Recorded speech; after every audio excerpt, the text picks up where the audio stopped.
Hello and welcome to the final whistle. I'm Kenzie Benali. And I'm Steve Forbes. Well, Southampton pick up their first win of the season thanks to a Shay Adams brace. Former Saints captain Dean Hammond and NBC's lead soccer writer Joe Prince-Wright are back with us to dissect that one. Dean, we'll come to you first.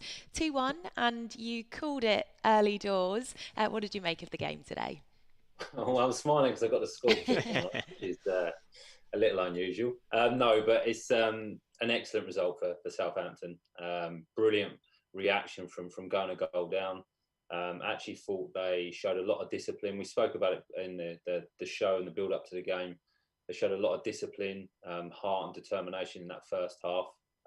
Defensively looked pretty strong, didn't really allow Leicester to dominate the game or create any chances. And then after going a goal down, reacted brilliantly and played fantastic football. Kind of took the game by the scruff of the neck. The fullbacks really pushing on, midfield players looking for forward passes, the movement of the forward players, the willingness of the forward players, the impact that Shay Adams has coming onto the pitch to score two goals is fantastic and shows and highlights the spirit within the group, which is great moving forward.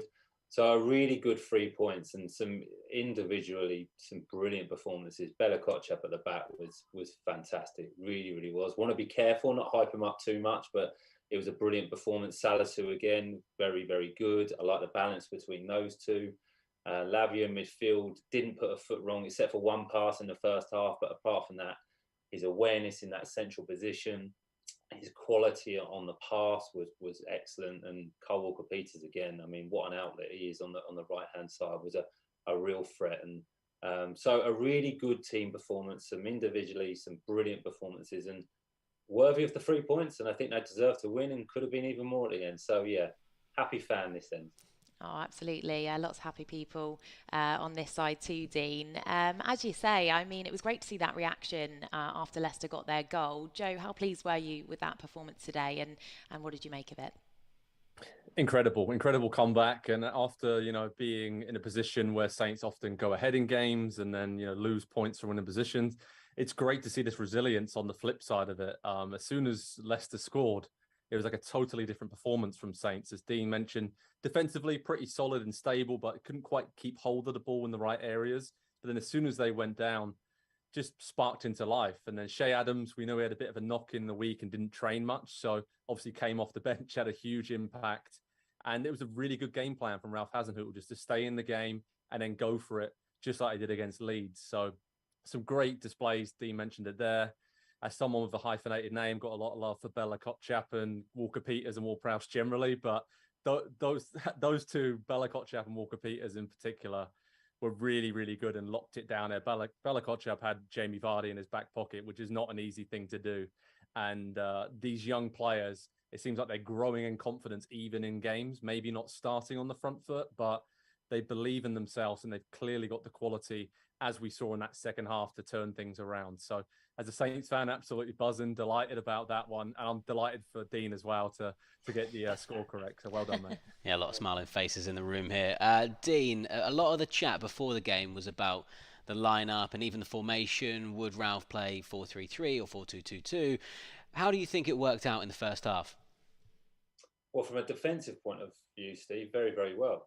I thought the structure was very good. Like I mentioned, Leicester didn't really create a lot. And I think that was through the determination and the shape of the Southampton players. I think it was more like a 4-5-1, 4-2-3-1. I don't know, the 4-2-3-1 maybe match up Leicester and kind of cancel each out in the first half. So there was a lot of variation, variation from the players. If a player made a run, got caught out of position, another player filled in. So you can see that's the work on the training ground and the understanding and the communication between the players and the teamwork between the players, which was very good. So I think it worked in the first half. And if Ralph moving forward has got this mindset and game plan of let's stay in games, and then I have the impact from the bench, the creative players, the flair players to bring on who are fresh for the last half an hour, 20 minutes, it seems to be working. The advantage of having 5 substitutions this season, you can change half the team. and it seems to be working at the moment. It seems to have an impact. 2 goals against Leeds late on. Shay Adams comes on today and scores 2 goals. So defensively, first half, very, very good. Lots of determination between the players and a real togetherness. Almost looked like they enjoyed the defending and okay on the counter attack. The goal from Mara, he's offside, but it just showed when Southampton got a little bit of possession, their intent was to go forward. Can we break with pace? And they did. And it was a very, very good finish from him. But like I say, offside. So first half, yeah, very good from Southampton. Well, Joe, Dean's just mentioned that Mara offside. Obviously, other than that, really, the majority of chances went to Leicester. But let's talk about Mara, because it might not have counted, but it was still a really good finish.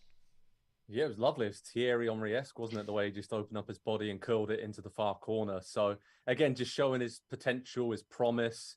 Didn't see a lot of the ball in the first half because, as I mentioned, it was difficult for Saints to just keep hold of it. There was a lot of safety first in possession, knocking it long, trying to get themselves up the pitch. It looked a little bit nervy. Some of the players, maybe even the new players, Lavia and Bella Kotchap at times, were just trying to not make mistakes. But Mara, he's got that in his locker. We saw it with the assist last weekend. Great finish, and I'm sure he's got plenty more to offer in the years to come because he looks a real talent. I felt he was a little bit isolated up top there. So I'm really excited to see in Shay Adams when he's fully fit, if he can start up top alongside him or play alongside someone up top in the second half of the game, then I think we're going to see a lot from Mara as that kind of super sub and someone who can really have an impact. So yeah, lovely finish. Shame it didn't count, but in the end, it didn't really matter, did it? No, it certainly didn't. Leicester did open the scoring from a James Maddison free kick, catching out Gavin Bazunu. Dean, any question marks over the way the wall was set up for that one?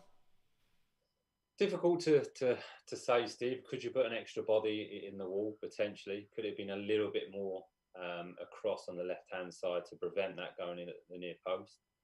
You'd have to say it's a good strike and excellent execution from James Maddison. Could the goalkeeper been over maybe one step to his left-hand side just to cut that out? Because that's very difficult for James Maddison to whip it and curl it over the wall into the other side on the right-hand side. But I'm being very critical, very critical. It's a good strike. But look, an experienced player, I'm sitting there and I'm watching James Maddison, I'm watching Dewsbury Hall, I'm watching Evans at the back post. I know James Maddison's going to strike it just because of the way the other players are reacting. It's what you do on the training ground. You try and distract the Southampton players. You try and distract the goalkeeper thinking, well, he's not going to shoot. He's definitely going to put the cross in. But it's opposites. He's always going to shoot from that angle. If you watch him, he's looking at the near post a couple of times. But easy for me to say from here. I'm not in the midst of the action. An experienced player. I've been there many times when I've been caught out and made a mistake myself. So you learn from that. But no, I'd have to say it's a good strike from James Maddison. And look, hindsight's a wonderful thing. Could you have put an extra body in? Maybe. Could the keeper been slightly across? Maybe. But good quality. But what a reaction from Southampton. And if he hadn't have scored that free kick, Southampton may not have won the game. So just say good quality and congratulations James Maddison on that, but a brilliant response from Southampton. Yeah, absolutely, Joe. As we keep saying, it was a fantastic reaction because it seemed that sort of sparked Southampton into life almost, and there was a real wave of pressure after that Leicester goal. It was obviously Shay Adams that got the equaliser via a Salisu long throw. What were your thoughts on that? Talk us through it. Yeah, the long throw caused a lot of problems. I know Leicester struggled with crosses into the box and set-piece situations, so it was clearly something Saints had targeted. Great long throw, and then Bella Kotchap was up there, lovely little flick inside, and Shay Adams, just great movement, just pulled himself away from the situation, anticipated the second ball coming down, and just opened his body up lovely, slotted it in. James Justin couldn't clear it off the line, and yeah, that really...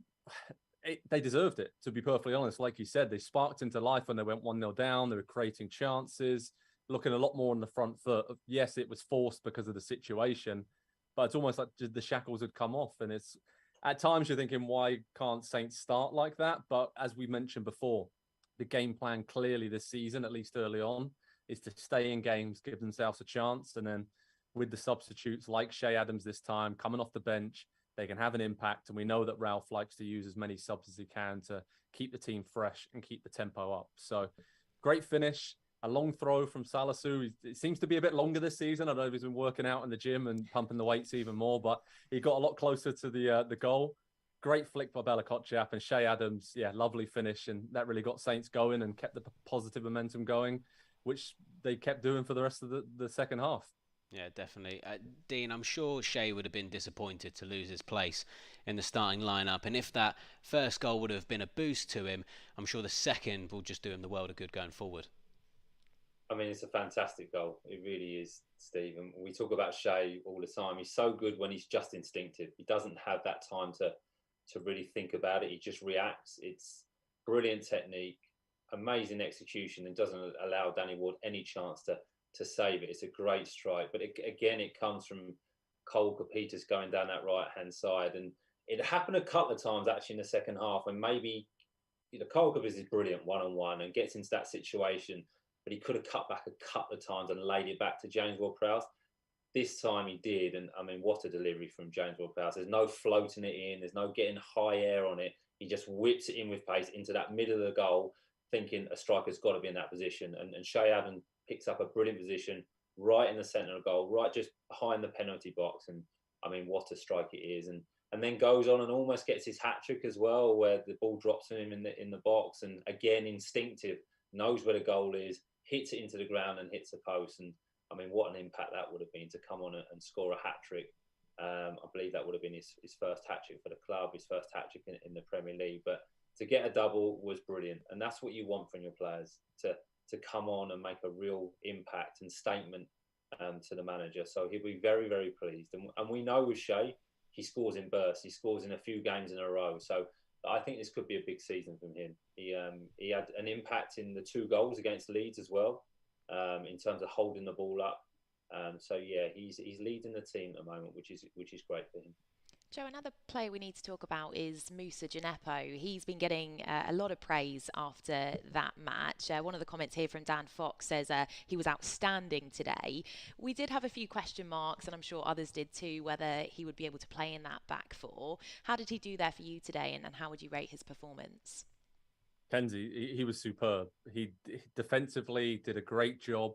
In the first half in particular, a lot of the balls were coming to him on the left, and from being a winger naturally, he has that good first touch and then to skip past the player. So he helps Saints get on the front foot as well from that left back position. So as I mentioned it before, there's been a few games over the years. The Chelsea one sticks out in my mind when he has been forced to and asked to play there. It's not his natural position at all. But sometimes, Dean would have seen this over his career, sometimes players just are asked to play in a position that is maybe a bit alien to them, and they take to it. They prove people wrong. They surprise everyone, maybe even themselves a little bit as well. And at the moment, he's the starting left back for Saints, whether it's a left wing back or a left back position.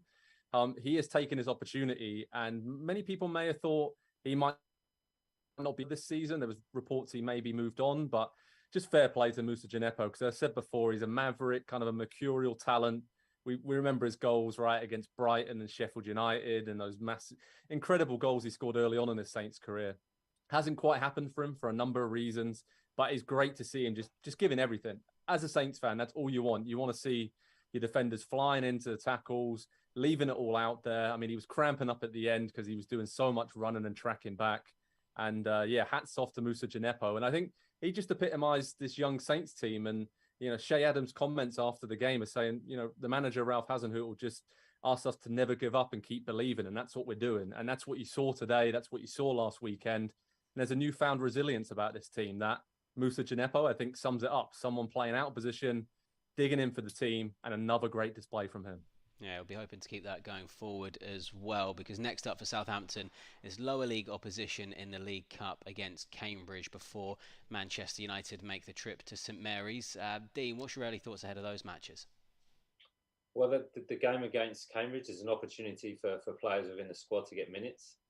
It's a chance for the club to progress as well. A cup run for Southampton, I think, is always important. It keeps up the momentum. You want to win games. It helps with the spirit. It helps with the confidence within the group. So I'm sure this club will, and the team and the players will be very professional and try and win that game. And then you can go into the Man United game with even more confidence. That will be interesting to see how the manager approaches that. If you look at the game against Brentford were really aggressive against Manchester United, overpowered them, outrun them, and attacked them.